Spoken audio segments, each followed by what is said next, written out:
ಜೈಲು ಸೇರಿದ ಬಳಿಕ Darshan full silent. ಭೇಟಿಗೆ ಯಾರನ್ನು ಬಿಡಬೇಡಿ ಅಂತಿದ್ದಾರೆ ನಟ.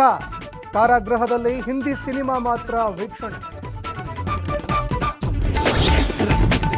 3 ಡಿಸಿಎಂ ಬಗ್ಗೆ ಬಹಿರಂಗ ಚರ್ಚೆ ಮಾಡೋದಿಲ್ಲ.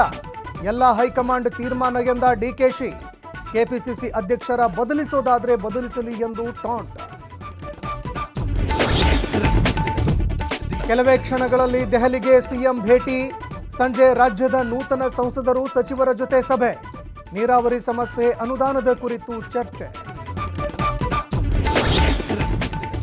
ದಕ್ಷಿಣ ಕನ್ನಡ ಜಿಲ್ಲೆಯಲ್ಲಿ ಭಾರೀ ಮಳೆಯ ಅವಾಂತರ. ವಿದ್ಯುತ್ ಶಾಕ್ಗೆ 2 ಆಟೋ ಚಾಲಕರು ಬಲಿ. ಬಟ್ಟಪ್ಪಾಡಿಯಲ್ಲಿ ಕಡಲ ಕೊರೆತದ ಆತಂಕ. ಉಭಯ ಸದನಗಳನ್ನು ಉದ್ದೇಶಿಸಿ ರಾಷ್ಟ್ರಪತಿ ಭಾಷಣ. ನೂತನ ಸಂಸದರಿಗೆ ಮುರ್ಮು ಅಭಿನಂದನೆ. ವಿಶ್ವದ ಸಮಸ್ಯೆಯನ್ನ ಭಾರತ ಬಗೆಹರಿಸುತ್ತಿದೆ ಎಂದು ಹೊಗಳಿಕೆ.